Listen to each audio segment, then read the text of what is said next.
Mapagpalang araw po sa ating lahat. Ako po si Emmanuel O. Alejandre. Ito po ang aking daily devotion para sa ngayong September 23. And for today, we are going to talk about the Lordship of Christ over all things. Specifically, we're going to talk about Jesus and how He claims all of our existence. May kita po natin ito sa Romans chapter 14 verses 7 to 9. For none of us lives for ourselves alone, and none of us dies for ourselves alone. If we live for the Lord. And if we die for the Lord. So whether we live or die, we belong to the Lord. For this very reason, Christ died and returned to life, so that He might be the Lord of both the death and the living. Sa Tagalog, walang sino man sa atin na nabubuhay o namamatay para sa sarili lamang. Kung tayo nabubuhay, para sa Panginoon tayo nabubuhay. At kung tayo namamatay, para rin sa Panginoon tayo namamatay. Kaya nga sa mabuhay o sa mamatay, tayo sa Panginoon. Sapagkat si Kristo ay namatay at muling nabuhay upang maging Panginoon ng mga patay at ng mga buhay.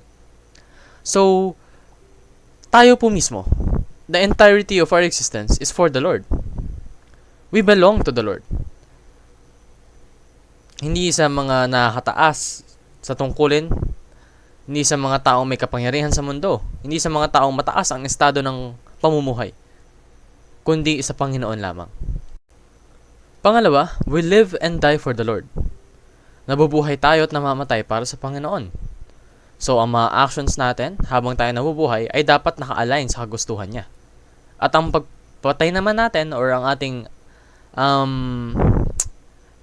end of our existence sa mundong ito is also meaningful and impactful towards His will. And kapag nagawa po natin yon, we should be proud. Or we should be happy kasi we honored and glorified God with our entire existence. And we will be judged by the Lord base po sa mga kung paano natin siya pinagsilbihan. Did we truly belong to Him? Did our actions correspond with our pledge of worship and loyalty towards Him? Yun po yung talagang tinitignan ng Panginoon. Lahat ng ginawa mo, i-judge niya. So, paano nga ba natin mapapatunayan or ipuput into practice yung pagkabelong natin sa Panginoon? Unang-una, count your days. Be aware na you have a limited time here on earth. Na lahat ng ginagawa mo is temporary.